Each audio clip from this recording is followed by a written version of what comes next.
It's total devastation. It's wreckage like I've never seen. It's only a miracle of God that there are not hundreds of fatalities in our town and in our area. It's houses leveled, houses completely destroyed, businesses. That is a pastor in Rolling Fork, Mississippi, finding a silver lining after a massive tornado ripped through that small town. The community starting to pick up the pieces, but satellite images show the sheer scope of the devastation there. It is just breathtaking, saying, quote, there is nothing left. We're hearing from many of the residents there. Our next guest home is in Rolling Fork. It was completely destroyed. They were hiding in a bathtub before the tornado swept over, and thankfully were not hurt. Joining us now is Casey, Shay, and Parker Perry. Thanks so much to all of you for joining us, and our hearts go out to you and your community and all that you have been through. First, how are you doing this morning? Sandra, we're hanging on. We're exhausted physically, emotionally. We're heartbroken for ourselves, for our neighbors, for our whole community. But we are all blessed just to be here. We're alive. Amen. And really, your town is where this devastation began. And can you sort of give us an idea of how that night unfolded for your family? I mean, it started out by hiding in a bathtub and ultimately trying to find each other because the devastation, you said, was so bad you couldn't find each other or recognize your own home. That's correct. Shay and Parker had gone to a nearby town in Vicksburg. A friend of mine, Joseph, had come over. We were in the den, and Joseph said, "Casey, do you hear that?" And I said, it did not sound like the typical train.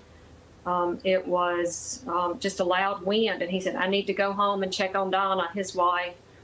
And he walked out the door. I ran and got in the bathtub. Maybe had 5 seconds to get in the bathtub, and in another 20 seconds, everything was gone. I didn't know that Shay and Parker were at home. They were in the driveway in that white truck that you see panning. They survived in that white truck. I survived in the bathtub. Wow. And after everything was over, Joseph had gotten trapped in our carport. Shay and Parker were trying to find me. They didn't. I kept screaming that I was in Parker's bathroom, but didn't know where Parker's bathroom was. Wow. Parker, this is so incredibly difficult for all of you. We're so glad you are okay, just 12 years old. How are you doing, and what has all of this been like for you, Parker? Oh, it was pretty scary, but I think I'm fine. Oh, of course you are. You've got your parents right at either side of you, and you are so strong, and you'll have so many stories to tell for quite some time, and you'll be stronger for it. Dad, this was incredibly difficult on you, trying to find members of your own family, and you have family right next door as well, brother and sister-in-law. I mean, once you accounted for yourselves, you went looking for other family members. What has this all been like for you? Well, actually, I mean, like, I don't even know how to explain it.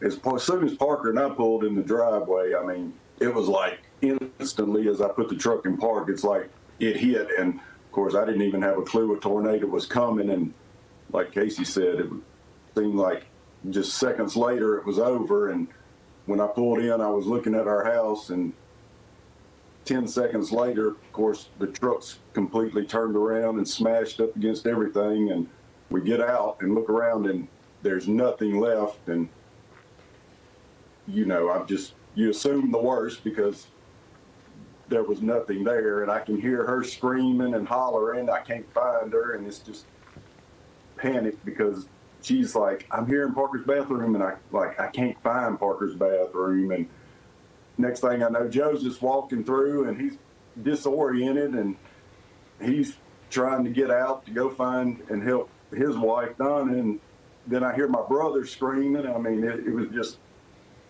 is a lot. Just at one moment, just trying to think back on it, to just that we made it through it. We're alive. And you made it through, and you're alive, and you have each other. And now what? You pick up the pieces, and You know, as we have seen so many times with such great levels of destruction, these towns, they rebuild. What do you see the next few weeks, months? What does it look like for you and your family? Well, just even an hour after the storm, people were coming to our rescue. The resilience of this town is amazing. Neighbors helping neighbors.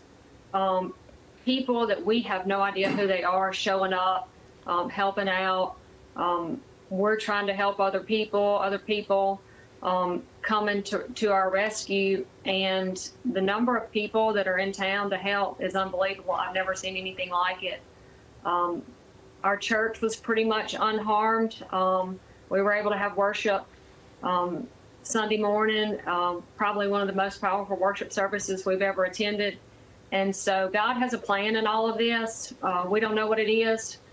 He saved our lives. He saved the lives of our families. Others were not so lucky. So we know that he's got a plan in all of this, and we're just going to wait to see what he does with it. Parker, you going to help out your parents there? You look strong. You're going to help them through this, right? But like Casey said, I mean, just if you were at the house working, I mean, it's every few minutes somebody's coming by. Do you need water? Do you need food? Do you need help? Do you need us to bring any equipment down to help you? I mean, it's a constant of people from not only across, but the nation. It's amazing. Well, God bless all of you, and you're a wonderful family, and we wish you the absolute best, you and your community and your families. Thank you, Sandra, for having us. Thank you.